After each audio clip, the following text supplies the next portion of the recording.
Hello, my name is Ravi Samatidi. I'm a 24-year-old Masters of Architecture student at the University of Cape Town. I grew up in a small town in the Eastern Cape called East London, and also in the rural areas of Mthatha, which is in the Transcript. So it's not a typical life quote, but it's something to be mindful of. It's a sobering statement because it shows that we should always be conscious of balance and mindful of others and your environment. That we are as strong as the weakest link, but our ability to push ourselves and think beyond ourselves, working unto what is greater than us, such as a really good cause or improving people's lives, working unto God. That is what makes you better. That is what keeps you working, even when everyone else has given up, especially when you've reached the end of yourself. It's a quote that speaks to looking at other people's strengths and being more inclusive and considering yourself in your own environment and working in a team. And what I love about that statement at the end of the day is that you can say, so my weakness is the greatest strength, because then you realize the potential in others and in yourself to make that weakness a strength. Always asking, how can design influence the sciences, politics, and economy? Having been selected and sponsored by the Royal Institute of Architects and the Commonwealth Architects to represent my university and participate, and South Africa, and participate in the United Nations Habitat 3 International Student Charrette, which was to discuss the new urban agenda that the UN Habitat wants to use to plan better cities. It became apparent to me that education about how to improve the built environment and the way we live will only happen when professionals collaborate in multidisciplinary ways of thinking. Developed nations need to collaborate and learn with developing nations in order to look at problems with a holistic perspective.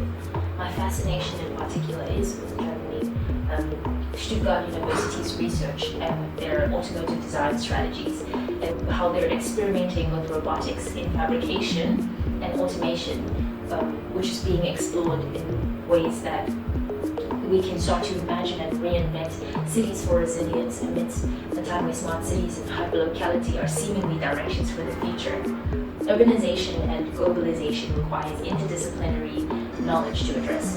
Coming from South Africa, where a lot of the cities are both young in both population and age, parallel to Tubingen, which is an old city, very rich old built fabric. I have great interest in understanding Tubingen's economy projected into the future, considering the UN's goals for 2030, understanding Germany as one of the economic and climate leaders in the European Union.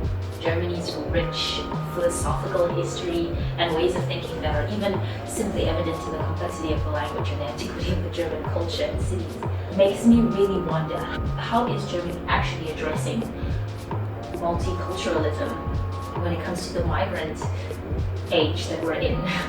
So my master's research addressed urbanization and globalization in South Africa as an architectural inquiry. However, I aim at a career that strengthens the relationship between not only South Africa and Germany, but developing and developed countries by problem solving where the future of our city should go amidst the fourth industrial revolution and imminent megacities.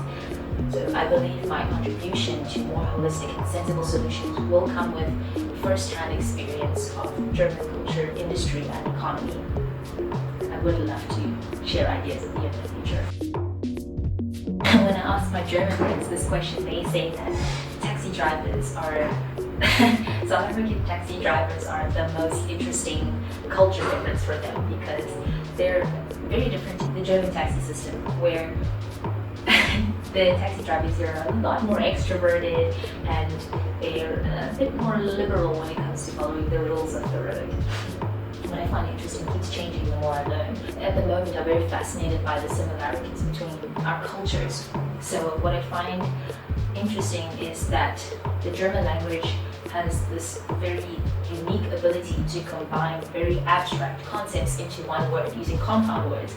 But in another language like English, you would have to use a whole sentence to describe what one German compound word could do, which also does not have any well-to-do direct translation.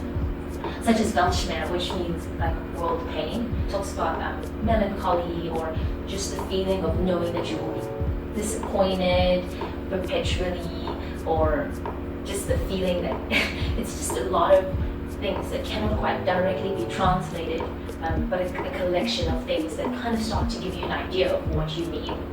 Like the German philosopher Martin Heidegger, who uses the word Gewoffenheit, which means throwness, which is a philosophical concept that I find quite interesting. But in my language, Xhosa, we also have compound words that allude to abstract concepts that are like two words put together to suggest another meaning. In fact, in ancient Xhosa, there is the word "umwisirwe," which means, quite simply, it means to say that you're saying you're ugly. But the direct translation describes a sentence or a picture or an image of a person whose face is kind of scrunched and marred together because of the fact that they were shouted at. The direct translation in modern Xhosa is "you were shouted at." So it's or you were disciplined. So it's this collaboration of many different concepts. It's quite interesting to start to understand and get a picture of what this word means. Food is also worth mentioning. I mean, knackwurst and Rohrwurst, South Africans and Germans love their meat. But Germany is pretty good when it comes to alternative lifestyles. Germany is leading the vegan revolution. Germany is the highest vegan amount of food chains, the highest vegan amount of food launches and products and supermarkets in the world. So I'm very excited to try vegan schnitzel sometime. I think it's the future. DAAD is the one that I know the best. That contributes well because it encourages the shared knowledge and interaction between students and researchers in Germany and South Africa.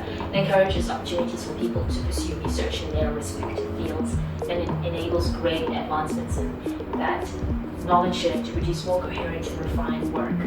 I know that at my older university, Nelson Mandela Metropolitan University, they used to give many STEM field students opportunities to collaborate with German technicians and researchers, which allowed them to complete amazing projects, such as this. There was this solar-powered race car, which was being exhibited, and I think they won that competition. And it was really great for the university as well as the students themselves, because, and also the great thing about DAAD is that it's not limited to STEM field research. It also enables artists the ability to go on exchange and to go on scholarships. But the key thing is the kind of crossing over of experiences between the two different cultures, and that contributes to South Africa's development because it gives people this understanding of the technologies and information and processes that are already available in the world, specifically and especially in the first world. It then gives us confidence and a basis with which to be critical in trying to develop better and more efficient processes, technologies and information that is endemic to South Africa and to South Africans. The discussions that were had were necessary. Why I say that is because people needed to become aware of the political nature of the time. They needed to become aware of when people feel who are in a poverty trap, and those people were justified in being listened to because no one would be happy thinking their life was set out statistically to fail. So there's economic inequity and also great democratization of information through social media and internet access. Everyone has a cell phone. People questioning power and the trajectory of our country is productive and means that people are trying to be critical and engage as many people as possible in order to solve the problem. Because these are the conditions people have to live in, the disparages, the inequity. I mean, when you're aware of them, it's not right because then the status quo that encourages these problems, such as the wealth gap, or rather the chasm between the rich and poor, should be more actively addressed rather than simply mentioned and shirked aside. So I think the protests were extremely fruitful for that reason, because just like in architecture, so much of the apartheid system and the aftermath has not actually been alleviated or even addressed. And it is wonderful that the whole country was led by a youth that wanted to address the problems that their parents told them they can't address because of fear. But it's great that they are standing up and asking the world and saying, we need solutions to this problem, even if it's not the one we have presented. But what I have learned is to be more critical about ideologies. I think that everyone should be zealous about what they truly believe in, and the problem comes when you don't open the solution up for criticism and or discussion. The thinking around the solution then does not mature. And then you end up holding it as a solution that is impenetrable and unchangeable, because that then implies the problem being raised may perhaps be oversimplified. And the problem with an oversimplified solution is is that it becomes an ideology. For instance, basically saying, well, this president is a villain, therefore the solution to the problem is kicking him out of power. I mean, when we aren't rigorous and critical about what is going on, we let ourselves believe in a propaganda that feeds that ideology, instead of maybe thinking that president might be portrayed as a villain because of an agenda. But what are the other factors, such as history and partnerships and resource management and terrorism, that may debunk this oversimplification? Could the solution maybe not be free education? Could the solution maybe not be overtaxing?